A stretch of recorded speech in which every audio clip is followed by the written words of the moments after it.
Hello కానమూకు కథావచనం మోహనవచనం పరిజ్ఞాన హితభాండం నిత్య చదువరి శ్రోతలకు ఆహ్వానం నమస్కారం. చదవదగునెవరు రాసిన తదుపరి చదివిన వెంటనే మరువక పలువురికి వినిపింపబూనిన అది ఏ పరిజ్ఞాన హితభాండమవు పో మహిళ మోహనవచనమై విరాజిల్లు.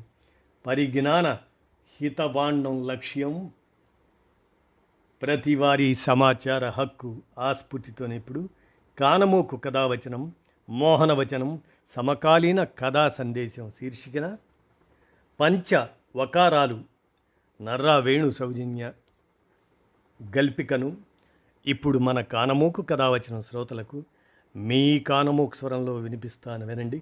పంచవకారాలు నర్రా వేణు సౌజన్య గల్పిక. ఇక వినండి. అది శాతవాహన ఎక్స్ప్రెస్ స్టేషన్లో వచ్చి ఆగింది. ఖమ్మంలో అది ఎక్కువసేపు ఆగదు. వేగంగా కదిలి ఆఖరి భోగి ఎక్కింది చిత్ర. ఇంటర్మీడియట్ స్పాట్కి అందుకోవాలంటే ఆ ట్రైన్లో వెళితేనే టైంకి స్పాట్ సెంటర్కి చేరుకోగలదు తను. ఆ భోగిలో కూడా సీట్లు ఏమీ ఖాళీగా లేవు. ఇంతలో ఎవరో మేడం అన్న మాట వినిపించింది. మీరిక్కడ కూర్చోండి అంటూ సీట్ ఆఫర్ చేసిన వ్యక్తి కేసి చూసింది చిత్ర. 20 ఏళ్ళు ఉంటాయేమో అతనికి. సన్నగా ఎండు పుల్లలా ఉన్నాడు. అంత సన్నటి మనిషిని చిత్ర ఎప్పుడూ చూసి ఉండలేదు అంతకుముందు. చిత్ర వెంటనే తేరుకొని వెళ్ళి కిటికీ పక్కన సీట్లో కూర్చొని ఉండగా ఆ కుర్రాడు అతన్ని చూసి, నిలబడ్డావెందుకు, నువ్వు కూడా కూర్చో అన్నది చిత్ర. సీట్ ఆఫర్ చేసిన అతని కేసి చూస్తూ. మామూలు వాళ్ళు అంత ఈజీగా తేరుకునేవాళ్ళు కాదు. చిత్ర టీనేజ్ పిల్లల టీచర్. అందుకే అతన్ని చూడగానే కలిగిన భావాలను దాచుకోగలిగింది. ఇంతలో ఆ అబ్బాయి, పర్వాలేదు మేడం, మీరు కూర్చోండి అన్నాడు నమ్రతగా. సీటు ఉన్నప్పుడు నువ్వు నిల్చోవడం దేనికి, దా వచ్చి కూర్చో అన్నది చిత్ర. ఆ అబ్బాయి సంకోచంగా వచ్చి తనకు తగలకుండా కూర్చున్న అతన్ని చూస్తూ ఎదుట కూర్చున్న వ్యక్తికేసి చూసింది. ఆ ఎదుటి వ్యక్తి ఏదో జుగుప్స లాంటి భావం అతని మొహంలో కదలాడింది. మనిషి బాహ్య రూపానికి ఎంత ప్రాధాన్యం ఈ లోకంలో అనుకున్నది చిత్ర.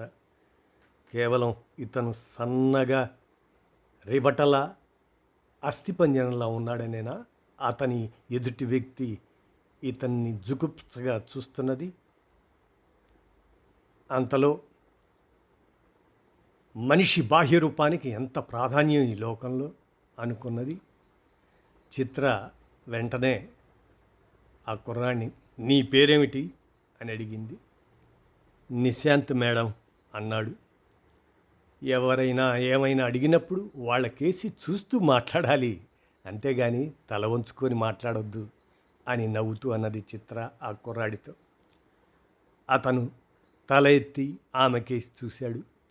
అతని కళ్ళల్లో ఏదో తెలియని బాధ. చిత్ర అతన్ని పరీక్షగా చూసింది. ఎండు పుల్లలాంటి నల్లటి శరీరం, లోతైన కాంతి లేని కళ్ళు, సన్నని ఎముకలాంటి ముక్కు, ముందుకు పొడుచుకు వచ్చిన చెవులు, ఏ కోశానా 20 ఏళ్ల యవ్వనపు ఛాయలు లేని, మెరుపు లేని శరీరం అతంది. అతన్ని చూసి జాలి వేసింది చిత్రకు. ఎటువంటి భావాలు తన మొహంలో కనపడనీయకుండా చిత్ర, ఏమిటి డిగ్రీ చేస్తున్నావా అని అడిగింది ఆ కుర్రాన్ని. అవునండి, బిఏ ఇంగ్లీష్ లిటరేచర్ అని అన్నాడు. గుడ్. మరి తెలుగు సాహిత్యం చదువుతావా, ఇంగ్లీష్ ఒకటేనా అని ప్రశ్నించింది. అప్పుడప్పుడు చదువుతుంటానండి అని అన్నాడు. ఆ, అలా కాదు.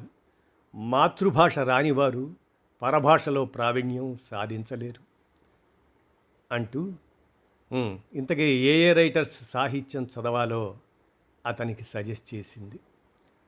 అతను ఎంతో శ్రద్ధగా ఆమె చెప్పిన పేర్లన్నీ నోట్బుక్లో నోట్ చేసుకున్నాడు ఆ కుర్రాడు. అతను వరంగల్ డిగ్రీ కాలేజీలో చదువుతున్నాడట. హాస్టల్లో తోటి విద్యార్థులెవరూ అతనితో స్నేహం చేయటానికి సుముఖత చూపించేవారు కాదు. ఇంట్లో కూడా అంతేనని, అక్క అన్న తనని దగ్గరికి రానివ్వరని, తమ్ముడని చెప్పుకోవటానికి సిగ్గుపడతారని వాళ్ళ అక్క అన్న కూడా అని విషయాలు చెప్పాడు చిత్రకి ఆ కుర్రాడు. ఆ మాట చెబుతున్నప్పుడు అతని కళ్ళల్లో నీళ్లు. చాలా బాధనిపించింది చిత్రకు. మరి మీ అమ్మా నాన్న ఎలా ఉంటారు నీతో అని అడిగింది. అమ్మ తరచూ తిట్టిపోస్తుంది. నన్నెక్కడికి తీసుకుపోయేది కాదు. తిట్టినందుకు మళ్ళీ తర్వాత ఏడుస్తుంది. మరి మీ నాన్న ఎలా ఉంటారు నీతో? మా నాన్నకి చాలా ప్రేమ నేనంటే. నాన్న నన్ను బాగా చదువుకోమని చెబుతారు. తండ్రి గురించి చెబుతున్నప్పుడు అతని కళ్ళల్లో వెలుగు. అసలు నేను పుట్టగానే పాలివ్వకుండా ఉంటే వాడే పోతాడు అని చుట్టుపక్కల అందరూ అమ్మకు సలహా ఇచ్చారట. కానీ నాన్న అందుకు ఒప్పుకోలేదు. వాడలా పుట్టడానికి వాడు కారణం కాదు అంటూ నన్ను మా అమ్మ దగ్గరే పడుకోబెట్టారట. అసలు నేను బ్రతుకుతానని ఎవరు అనుకోలేదట మేడం. అంత బలహీనంగా ఉండేవాడినట మేడం. అన్నీ ఉన్న పిల్లల్ని ఎవరైనా ప్రేమిస్తారు. నాన్న ప్రేమే లేకపోతే నేనెప్పుడో చనిపోయేవాడినండి. మా నాన్న ఇంట్లో ఉన్నప్పుడు నన్ను ఎవరూ ఏమీ అనరు మేడం. నాన్న మాత్రం నన్ను చాలా ప్రేమగా చూస్తారు అని చెప్పాడు ఆ కుర్రాడు. మొదట నన్ను నాన్న హాస్టల్లో జాయిన్ చేశారు. కానీ నాతో ఎవరూ ఫ్రెండ్షిప్ చేసేవారు కాదు. నా రూమ్మేట్గా ఉండటానికి ఎవరూ ఇష్టపడలేదండి. నాన్న నా బాధ చూడలేక ఆయన ఫ్రెండ్ ఇంట్లో ఒక రూమ్ రెంట్కి తీసుకున్నారు. నన్ను బాధపడవద్దని, బాగా చదువుకోమని చెబుతారండి నాన్న. నాకు చాలాసార్లు నేను బ్రతికి ఏమి సాధించాలి ఈ శరీరంతో అని అనిపిస్తుందండి అని విచారంగా అన్నాడు అతడు.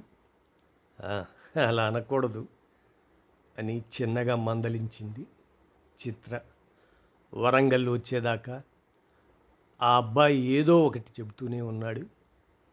చిత్ర స్టేషన్ దాటి ఆటో ఎక్కుతుండగా అడిగాడు, సాయంత్రం మళ్ళీ ఇదే ట్రైన్కి వెళ్తారా మేడం అని.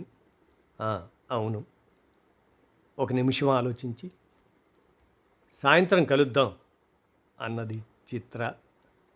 దాంతో నిశాంత్ మొహం పువ్వులా వికసించింది. సాయంత్రం అతను నిజంగానే ఆమె కోసం ఎదురు చూస్తూ కనిపించాడు. చిత్ర, ట్రైన్ లేట్ అట కదా అన్నది ఆ కుర్రాడితో. అవును మేడం. క్యాంటీన్కి వెళ్దామా అని చిత్ర అడగగానే, నేనా, మీతోనా అన్నాడు. ఏం, వెళ్దాం పదా అని చిత్ర దారి తీసింది. క్యాంటీన్లో అందరూ ఆమె కేసి విచిత్రంగా చూడసాగారు. స్నాక్స్, కాఫీకి ఆర్డర్ చేసి ఆమె బిల్ పే చేసింది. ఈ స్కెలిటన్ ఫ్రెండ్ ఎక్కడ దొరికాడు నీకు అంటూ తోటి లెక్చరర్స్ ఎగతాళి చేసిన చిత్ర ఆ విషయాన్ని పట్టించుకోలేదు. ఆమెతో స్పాట్ పూర్తయ్యే వరకు నిశాంత్ ఆమెతో ట్రావెల్ చేశాడు. ఓ రోజు ఒక సుభాషితాన్ని ఆమెకి చూపించి దాని అర్థం అడిగాడు అతను.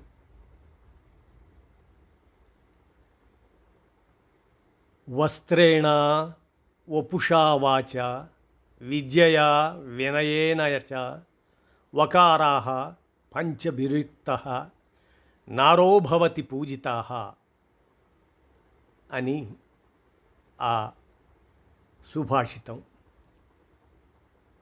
ఆ కుర్రవాడు చిత్రను అడగగానే ఆవిడ ఆ 5 వకారాలు వాటి గురించి చెప్పింది నిశాంత్కి. పరిశుభ్రమైన వస్త్రాలు, ఆరోగ్యవంతమైన మంచి శరీరాకృతి, మంచి మాట, వినయంతో కూడిన విద్య, ఈ 5 వకారాలు కలిగిన వ్యక్తి ఈ సమాజంలో గౌరవింపబడతాడు అని వివరించి చెప్పింది చిత్ర ఆ కుర్రాడికి. ఆమె అలా వివరిస్తున్నప్పుడు నిశాంత్ ఆమె కేసి తదేకంగా చూడసాగాడు. దాంతో చిత్ర, ఏమిటి అలా చూస్తున్నావు? మీరు ఈ సుభాషితానికి బాగా సరిపోతారు మేడం అన్నాడు. చిత్ర అతనిలోని ఆత్మన్యూనతాభావాన్ని పసిగట్టింది వెంటనే.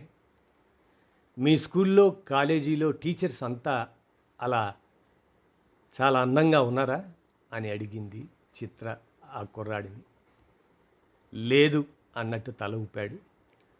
అందంగా లేకపోయినా వాళ్ళలోని విద్వత్తు కదా మనం గౌరవించేది. నువ్వు ఇంతవరకు డిస్టింక్షన్ స్టూడెంట్వి. వినయము, వివేకంతో కూడిన జ్ఞానం ప్రపంచాన్ని జయింపచేస్తుంది నిశాంత్.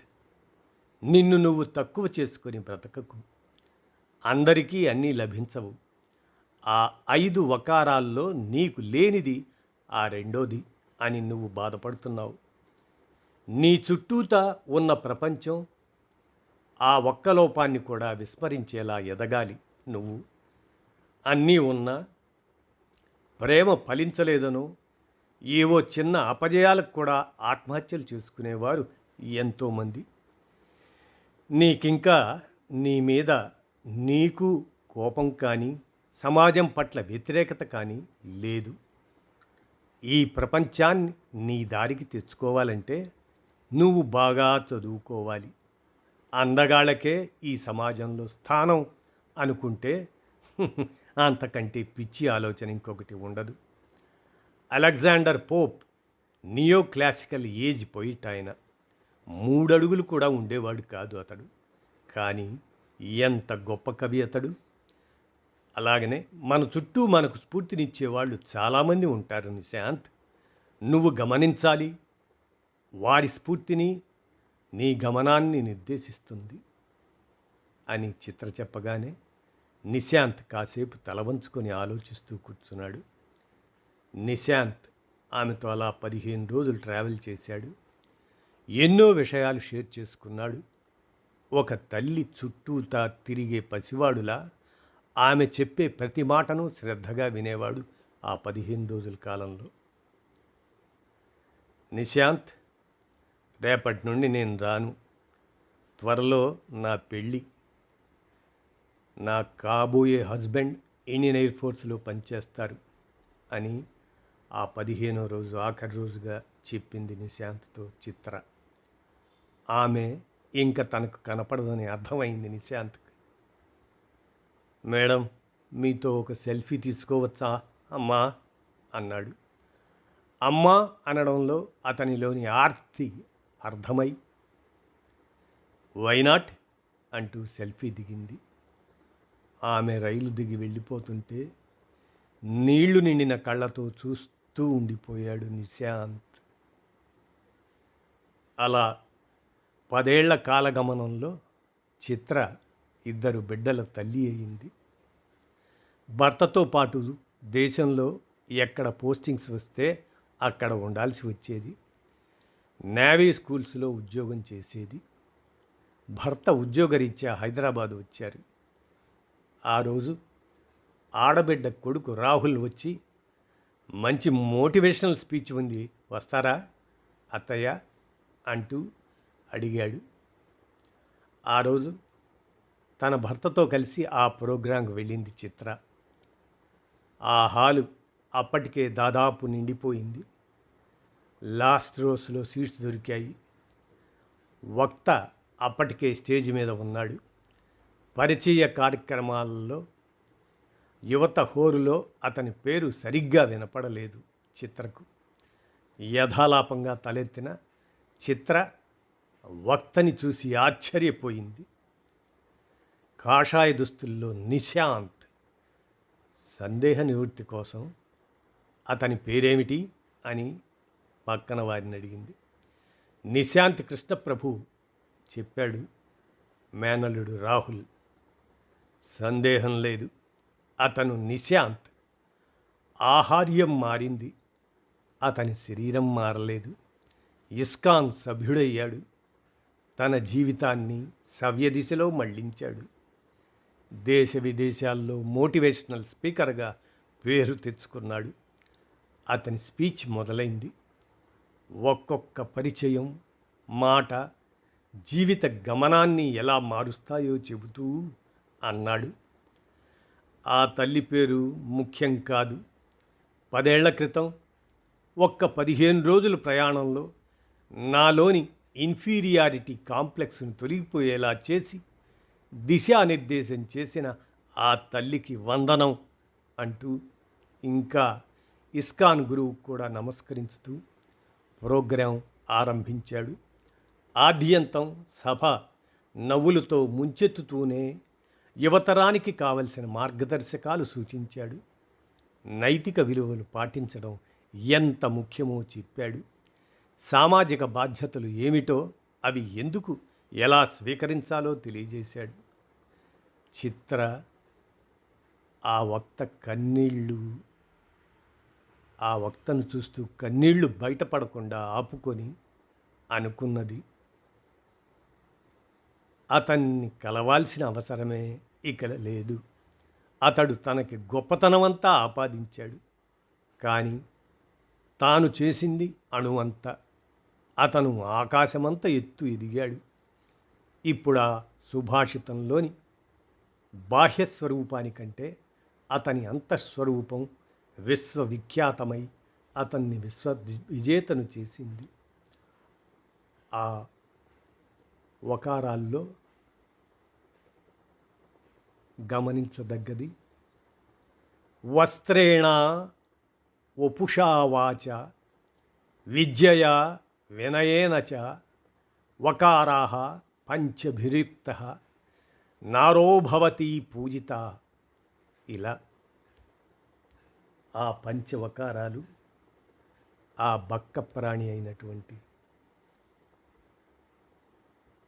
నిశాంత్ని జీవితం మలుపు తిప్పినటువంటి ఆ చిత్ర మేడం. ఇవి మనం గమనించవలసిన అంశంగా నర్రా వేణు ఆయన సౌజన్యంతో ఈ గల్పికను మన కానమోకు కథావచన శ్రోతలకు మీ కానమోకు స్వరంలో వినిపించాను. విన్నారుగా, ధన్యవాదాలు.